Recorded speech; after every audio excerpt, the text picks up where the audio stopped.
விஜய் தன்னுடைய அரசியல் வாழ்க்கைக்கு தனக்குத்தானே குழி தோண்டிட்டு இருக்கிறார் அப்படிங்கிறத இந்த சமயத்தில் நம்ம புரிஞ்சுக்க முடியுது.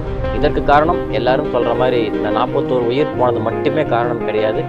அந்த 41 உயிர் போனதுக்கு விஜய் என்ன ஸ்டாண்ட் எடுக்கிறாரு, அதுக்கு எப்படி ரியாக்ட் பண்ணியிருக்காரு அப்படிங்கிறத பொறுத்து தான் இந்த இடத்துல இதை நான் சொல்கிறேன். என்னன்னு சொல்லி எனக்கு டீட்டெயிலாக எக்ஸ்பிளைன் பண்ணுறேன், கேளுங்க. இந்த கரூர் சம்பவம் முழுக்க ஒரு விபத்து மட்டுமே. இந்த 41 உயிர் போகணும்னு சொல்லிட்டு யாரும் திட்டமிட்டு இந்த வேலையை செய்ய கிடையாது. முழுக்க விபத்து தான். ஆனால் இந்த விபத்து நடக்காமல் தவிர்க்கக்கூடிய அனைத்து வாய்ப்புகளும் விஜய் கையில் இருந்தும் அவர் அதை பண்ணலை அப்படிங்கிறது தான் இங்கே சோகமான விஷயம். நீங்கள் தெரிஞ்சிக்க வேண்டிய விஷயத்தை நான் முதல்ல சொல்கிறேன். அதுக்கு அடுத்தது விஜய் இந்த மொத்த விஷயத்தில் எந்த இடத்துல தவறு பண்ணார், அவரோட அரசியல் வாழ்க்கைக்கு எது இங்கே கேள்விக்குறியாக நிற்குது அப்படிங்கிறதையும் நான் பின்னாடி சொல்கிறேன். நீங்கள் சோஷியல் மீடியா நல்லா கவனித்து பார்த்தீங்கன்னா உங்களுக்கே தெரியும். இந்த சம்பவத்தை பற்றின பார்வை பார்த்தீங்கன்னா ஒவ்வொரு நாளும் வேறு மாதிரி மாறிக்கிட்டே இருக்குது சோஷியல் மீடியா ஃபுல்லாகவே.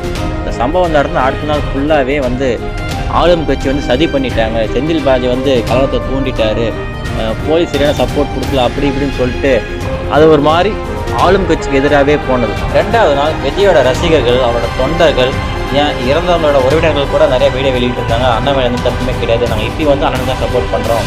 இது முழுக்க பார்த்தீங்கன்னா அரசு அண்ட் போலீஸ் நீங்கள் தான் காரணம், செந்தில் பாலாஜி நீங்கள் தான் காரணம் அப்படிங்கிற மாதிரி நிறைய பேர் விஜய்க்கு ஆதரவாக தான் பேசியிருந்தாங்க.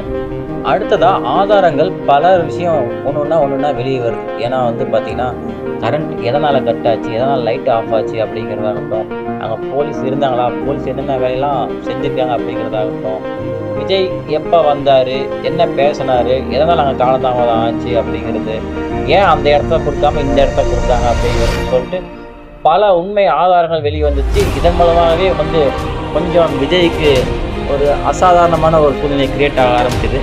பட் மற்ற கட்சி தலைவர்களும் சமூக ஆர்வலர்களும் மொத்த சோசியல் மீடியாவும் எந்த இடத்துல விஜய்க்கு ஆப்போசிட்டாக திரும்பி நிற்குது அப்படின்ட்டு பார்த்தீங்கன்னா, விஜய் பேசி வெளியிட்டு அந்த வீடியோ வந்ததுக்கப்புறம் மொத்த சோசியல் மீடியாவுமே பார்த்தீங்கன்னா விஜய்க்கு ஆப்போசிட் நின்றுருக்கு. ஏன் அப்படின்னா அவர் பேசின விஷயங்கள் அந்த மாதிரி.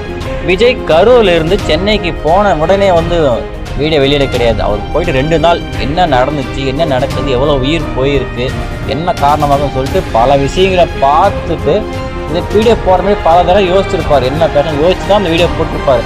அப்படி யோசிச்சுமே கூட மக்களுக்கு அந்த 40 உயிர் போன்று ஏதாவது தேவையான பேசினாலும் ஏதாவது பண்ணாலும் பார்த்தீங்கன்னா ஒன்றுமே கிடையாதுங்க. அந்த மொத்த காணொலியில் வெறும் 20 வினாடிகள் மட்டும்தான் அந்த உயிர் போன உயிருக்காக ஒரு இரங்கல் தெரிவிச்சிருப்பாரு.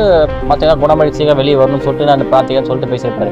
இதை தவிர்த்து அந்த வீடியோவில் என்ன பேசியிருப்பாரு அப்படின்ட்டு பார்த்தீங்கன்னா, நாங்கள் கேட்ட இடத்த கொடுக்கல, அதனால் அரசு சதி பண்ணிருச்சு, இதன் காரணமாக நடக்கக்கூடாத விஷயம் நடந்துருச்சு அப்படிங்கிற மாதிரி சொல்லியிருப்பார். நான் இதற்கப்புறம் அவர் பேசின விஷயம் தான் ரொம்ப முக்கியமான விஷயம். அது என்னென்னா, சிஎம் சார் என்ன வேணால் பண்ணிக்கோங்க, ஆனால் என் தொண்டர்கள் மேலே கை வைக்காதீங்க, அவங்க மேலே எஃப்ஐஆர் அது இதெல்லாம் போட்டு எங்கள் டார்ச்சர் பண்ணாதீங்க அப்படிங்கிற மாதிரி சொல்லியிருப்பார். இதை கேட்டு என்ன நினச்சிருப்பாங்க, எங்கள் ரசிகர்கள் என்ன நினச்சிருப்பாங்கன்னா, என் தலைவர் எனக்காக எவ்வளோ ஃபீல் பண்ணுறான் பாடுறா, இதுக்காக நான் உயிரை கூட கொடுப்பேன் அப்படின்னு சொல்லிட்டு இன்னும் 10 பேர் சேர்த்து கிளம்பி வருவாங்க. இன்னும் இறங்கி பிரச்சனை பண்ணுற அளவுக்கு ரெடி ஆகிருக்காங்க. ஏன்னா இது நம்ம சும்மா சொல்ல கிடையாது, நம்ம ஆல்ரெடி பார்த்துருப்போம். எங்கே ஏறினாங்க, மஸ்ட் மலை ஏறது, மாடி மலை ஏறது, அதை உடைக்குன்னு சொல்லிட்டு பல விஷயங்கள் பண்ணாங்க. ஸோ அது இன்னும் பூஸ்டப் பண்ணிடுற மாதிரி ஏற்றுற மாதிரி தான் இவர் ஸ்பீச் இருந்திருக்கு. அது ஏன் இப்போ மட்டும் சிஎம் சார் அப்படின்னு சொல்லி பேசுகிறாரு? ஏன் அவர் தான் இப்போலாம் அங்கிள் எல்லாம் பேசுவார். கிண்டல் பண்ணும்போதும் கிளாப்ஸ் வாங்கும்போது கொடுக்கும்போது மட்டும் அங்கிள் வந்துடுறாரு, ரொம்ப சிஎம் சார்னு வர்றாரு. இன்னும் மிக முக்கியமாக நீங்கள் கவனிக்க வேண்டிய விஷயம் என்ன அப்படின்ட்டு பார்த்தீங்கன்னா, அவர் சொல்லியிருப்பார், நான் எங்கேயும் போக மாட்டேன், இங்கே வீட்லேயும் ஆஃபீஸில் தான் இருப்பேன், என்ன எதனால் பண்ணுங்கள், இங்கே பண்ணுங்கள், நான் எங்கேயும் போக மாட்டேங்கிற மாதிரி ரொம்ப கெத்தாகவே பேசியிருப்பாரு.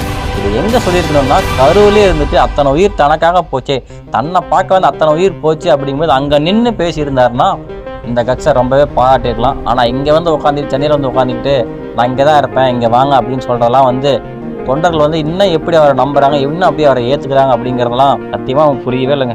அவரோட அந்த காணொலி முடியும் போது கூட எதிர்பார்த்தேன், இதுக்கு ஏதாவது வருத்தம் தெரிவிப்பார், நான் இந்த மாதிரி சரியாக கவனிக்காமல் விட்டுட்டோம், இதுக்கு மேலே இந்த தவறு நடக்காமல் பார்த்துக்குறோம், இல்லை ஏதோ ஒன்று இதுக்காக வருத்தம் தெரிவிப்பார் எதிர்பார்த்தேன். கிடையாதுங்க. அது டேரக்ட் ஆப்போசிட்டாக பண்ணார். இன்னும் ஸ்ட்ராங்காக நான் அடுத்தது முன்னேறி போவோம் அப்படிங்கிற மாதிரி சொல்லிக்கிறாரு. இதில் இன்னும் கண்டினியூ ஆகும், இன்னும் நம்ம ஸ்ட்ராங்காக முன்னேறிப்போம் அப்படிங்கிற மாதிரி சொல்லியிருக்காரு. தவிர இது நடக்காமல் பார்த்துக்கிறேன், நடந்ததுக்கு மன்னிப்பு கேட்டுக்கிறேன் அப்படிங்கிற மாதிரி அவர் வருத்தம் தெரிவிக்கவே இல்லை.